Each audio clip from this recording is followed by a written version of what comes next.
ನಮಸ್ಕಾರ ವೀಕ್ಷಕರೇ, ಪ್ರಖರ ಸುದ್ದಿಗೆ ಸ್ವಾಗತ. ಮುದ್ದೇಬಿಹಾಳದಲ್ಲಿ ಬಿಜೆಪಿ ವತಿಯಿಂದ ಅಂತಿಮ ಕ್ಷಣದ ಪ್ರಚಾರ ಯಾತ್ರೆ. ಮುಖಂಡರಾದ ಪ್ರಭುಗೌಡ ದೇಸಾಯಿ, ಸಿದ್ದರಾಜ್ ಹೊಳಿ, ಡಾಕ್ಟರ್ ವೀರೇಶ್ ಪಾಟೀಲ್ ರವರಿಂದ ತುರ್ಸಿನ ಪ್ರಚಾರ. ಚುನಾವಣೆ ವಿಶ್ವದೊಳಗೆ ಭಾರತ ದೇಶ ಸುರಕ್ಷತೆ, ಸುಭದ್ರತೆ, ಸ್ಪಷ್ಟತೆ ಇರಬೇಕಂದ್ರೆ, ಅಭಿವೃದ್ಧಿ ಹೊಂದಬೇಕಂದ್ರೆ ಪ್ರತಿಯೊಬ್ಬರು ಬಿಜೆಪಿಗೆ ವೋಟ್ ಹಾಕಬೇಕು, ಮೋದಿಯವರಿಗೆ ಪ್ರಧಾನಮಂತ್ರಿ ಮಾಡಬೇಕು. ನಾ ಮತ್ತೊಮ್ಮೆ ತಮ್ಮಲ್ಲಿ ಎಲ್ಲ ನಾವು ಮುದ್ದೇಬೇಳ ಬಜಾರ ಜನರಲ್ಲಿ ನಾವು ವಿನಂತಿ ಮಾಡ್ಕೊಳ್ತಾ ಇದ್ದೇವೆ.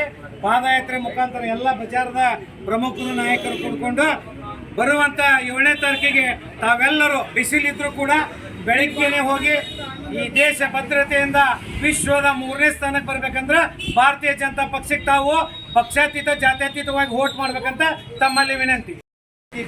ಪಕ್ಷಾತೀತವಾಗಿ ಈ ಸಾರಿ ರಮೇಶ್ ಜಿಗಜಿಣಗಿ ಅವರಿಗೆ ನಾವು ಮತ ಕೊಟ್ಟು ನಾವು ಬಹುಮತದಿಂದ ಆರಿಸಿ ಮೋದಿಜಿಯವ್ರ ಕೈ ಬಲಪಡಿಸಿದ್ರೆ ನಮ್ಮ ದೇಶವನ್ನ ಉದ್ಧಾರ ಮಾಡಲಿಕ್ಕೆ, ನಮ್ಮ ದೇಶವನ್ನ ಬೆಳಿಲಿಕ್ಕೆ ನಾವು ಸಹಕಾರ ಮಾಡಿದಂಗ ಆಗ್ತದೆ ಅಂತ ಹೇಳಿ ನನ್ನ ದಿಸೆಯಲ್ಲಿ ಉತ್ತಮವಾದಂಥ ಪ್ರತಿಕ್ರಿಯೆ ಇದೆ. ಆ ದಿಸೆಯಲ್ಲಿ ರಮೇಶ್ ಜಿಗಜಿಣಗಿ ರಾಜಕೀಯದಲ್ಲಿ ಯಾವುದೇ ಸಂಶಯ ಇಲ್ಲ.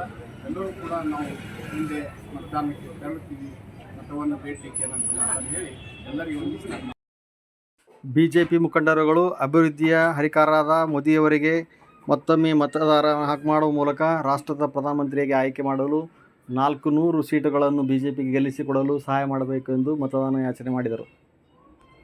ಸಾಬೀತು ಮಾಡಿಕೊಟ್ರೆ ಅದನ್ನೇ ನಮ್ಮ ಮೋದಿಯವರು 10 ವರ್ಷದೊಳಗೆ ಈ ಏನು ಡೆವಲಪ್ಮೆಂಟ್ ಏನದ ನಾವು ಕಂಡೀವಿ. ನಮ್ಮ ವಿಶ್ವದೊಳಗನೆ ಅತಿ ಹೆಚ್ಚು ರಸ್ತೆಗಳು ತಯಾರಾಗಬೇಕಾಗಿದ್ರೆ ಭಾರತದೊಳಗೆ ತಯಾರಾಗತ್ತವ.